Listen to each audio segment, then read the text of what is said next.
Welcome to my channel. Please like, comment, and subscribe. Risk of ship collision, grounding, and foundering. Risk assessment in maritime transportation.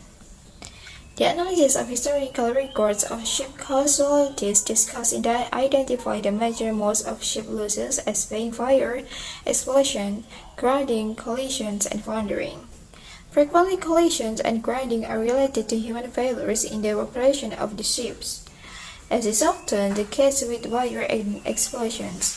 However, foundering can be a result of technical problems, although in some cases operational errors can also be the cause of the ship loss.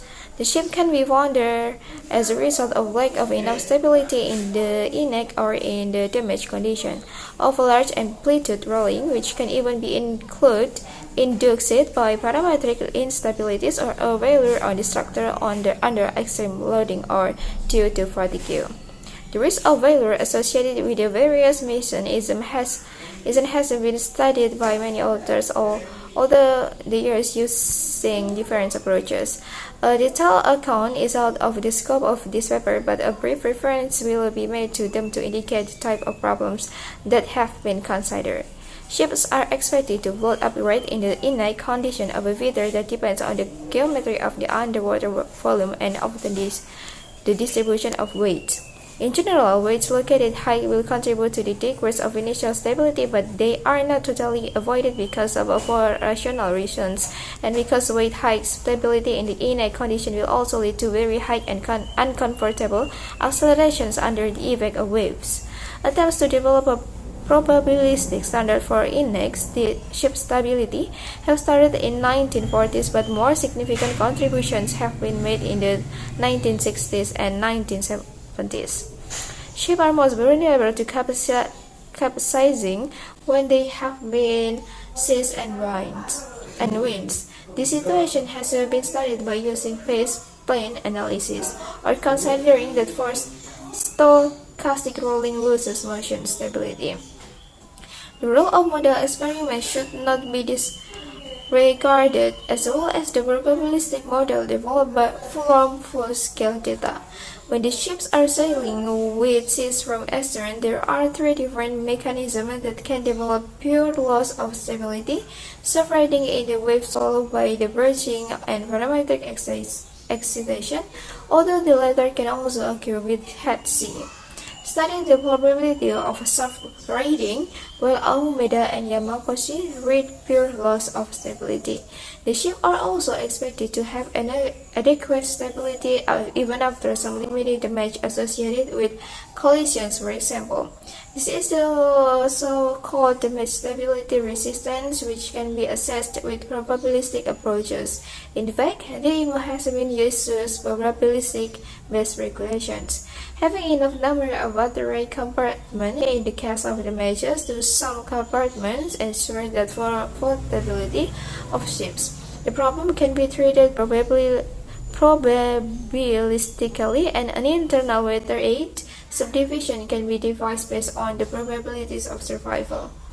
Wendell initially treated this problem, but others followed. In the case of tankers, the main concern in the consequence to the environment as a result of the spillage of oil. As a result of the large demand in the transportation of oil in the 1960s, the very large crude carriers (VLCC) have appeared, and will the largest oil pollution accident have occurred like the one of Torrey Canyon in 1967. Ships that transport dangerous goods are covered by regulation intended to protect the marine environment, in particular related to damage stability. The initial regulations were of deterministic nature, but the IMO resolution A265 on the probabilistic IMO equivalent passenger ship regulation started the introduction of probabilistic-based regulation. This regulation followed the research initiated by Wendell, who proposed a probabilistic approach to assess the survivability of ships in damaged condition. As a result of their watertight subdivision, he proposed a survivability index that would reflect the residual risk of survival condition on the occurrence of a collision. TAC has determined probability-based survivability indices for different types of ships, including a tanker. This type of approach was adopted 8 years later in international regulations, with the adoption of the 1990 amendments to the International Convention of Safety of Life at Sea, or SOLAS. These amendments, which came into force in 1992, introduced the concept of probabilistic eventuality of damage survivability of cargo ships larger than 100 meters in length.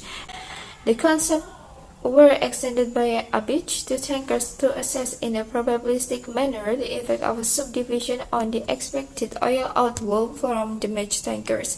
The nature of the risk of oil pollution from tankers was drastically changed after the Exxon Valdez accident, which led the U.S. to introduce unilaterally the Oil Pollution Act, or OPA 90, which led to the generalized construction of double-hull tankers. The guidelines for probabilistic evaluation of tanker subdivision were introduced in 1995, and they contemplate the calculation of population prevention index, which has 3 components that measure the merit of the oil outflow performance of the tanker: probability of zero outflow, mean outflow, and extreme outflow. The main components of the calculation procedures are the probability of the collisions, the conditional probability of the major location and size, and the conditional probability of the ship floating after the damage. The probability of collisions depend on the area in which the ships are sailing and on other aspects related with the ship's operation. The location and the size of the damage depends on the types and size of the ships involved in the collisions, as well as on their speed and relative heading. Again, the traffic in different areas has different proportion of ships, and thus probabilities will be area dependent. Design feature may also limit the extent of damage, but it is more the conditional probability of ship survival after collisions that is considered mostly at the design stage. Variables like the depth and extent of the double hull are of major impact in this probability and in the economic qualities of the vessel, as related with the available space to transport cargo. A recent study has compared different design configurations of tankers based on the probability of oil outflow in the case of collisions or grounding. Okay, thank you for watching. Don't forget to like, comment, and subscribe.